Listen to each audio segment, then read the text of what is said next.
നൂറയെ confession റൂമിൽ വിളിച്ചിരുത്തി ഒരു പണി അങ്ങ് കൊടുത്തിരിക്കുകയാണ് ബിഗ് ബോസ് ഗെയിം ഒന്ന് ചെറുതായിട്ട് അങ്ങ് ട്വിസ്റ്റ് ചെയ്തിട്ടുണ്ട്.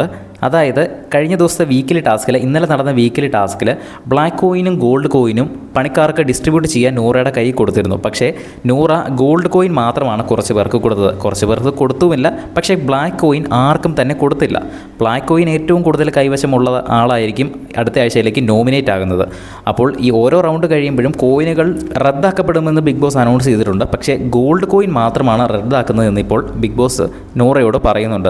ബ്ലാക്ക് കോയിൻ റദ്ദാക്കപ്പെടില്ല, അത് സ്റ്റോർ റൂമിൽ വെച്ചിട്ടുണ്ടെങ്കിലും നൂറയുടെ കയ്യിലുള്ളതായിട്ട് കണക്കാക്കപ്പെടും. അപ്പോൾ വീക്കിലി ടാസ്ക് അവസാനിച്ച് കഴിയുമ്പോൾ ഏറ്റവും കൂടുതൽ ബ്ലാക്ക് കോയിൻ ഉള്ളത് നൂറയുടെ കൈവശമാവുകയും നൂറ ഡയറക്റ്റ് ആയിട്ട് തന്നെ നോമിനേറ്റ് ആവുകയും ചെയ്യും. അപ്പോൾ അതുകൊണ്ട് ഇനിയുള്ള റൗണ്ടുകളിൽ ബ്ലാക്ക് കോയിൻ മറ്റുള്ളവർക്ക് കൊടുത്ത് മറ്റുള്ളവരെ നോമിനേറ്റ് ചെയ്യണം എന്നാണ് ബിഗ് ബോസ് പറഞ്ഞിരിക്കുന്നത്.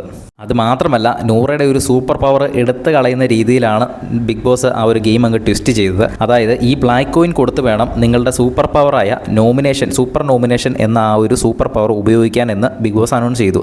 ഇന്നലെ തന്നെ നൂറ ആ ഒരു ബ്ലാക്ക് കോയിൻ ആർക്കെങ്കിലും കൊടുത്തിരുന്നുവെങ്കിൽ ഈ ഒരു super nomination power extra nominate ചെയ്യുന്ന സമയത്ത് കിട്ടിയേനെ. ഇതിപ്പോൾ നൂറ ആ ബ്ലാക്ക് കോയിൻ ആർക്കും കൊടുക്കാതെ ഇതിങ്ങനെ വെറുതെ ഉപയോഗിക്കാതെ വെച്ചിരുന്നത് കൊണ്ട് തന്നെ ആ ബ്ലാക്ക് കോയിൻ കൊടുത്ത് വേണം നിങ്ങളുടെ അടുത്ത ആഴ്ചയിലെ സൂപ്പർ നോമിനേഷൻ പവർ ഉപയോഗിക്കാനെന്ന് ബിഗ് ബോസ് കൺഫെഷൻ റൂമിൽ വെച്ച് നൂറയോട് പറയുന്നുണ്ട്. അത് മാത്രമല്ല, കൃത്യസമയത്ത് ടാസ്ക് അവസാനിച്ചില്ല എങ്കിൽ, അതായത് 3 റൗണ്ടിൽ 2 എണ്ണമെങ്കിലും മിനിമം നൂറ ജയിച്ചില്ല എന്നുണ്ടെങ്കിൽ നൂറയുടെ കയ്യിലുള്ള ഒരു സൂപ്പർ പവർ അങ്ങനെയും നഷ്ടമാകുമെന്ന് പറഞ്ഞിരിക്കുകയാണ്. മൊത്തത്തിൽ ഈ ഒരു ടാസ്ക് നൂറയ്ക്കുള്ളൊരു പണിയായിട്ടാണ് എനിക്ക് തോന്നുന്നത്. എന്തായാലും ബിഗ് ബോസിൻ്റെ കൂടുതൽ അപ്ഡേറ്റുകളുമായി വീണ്ടും വരാം.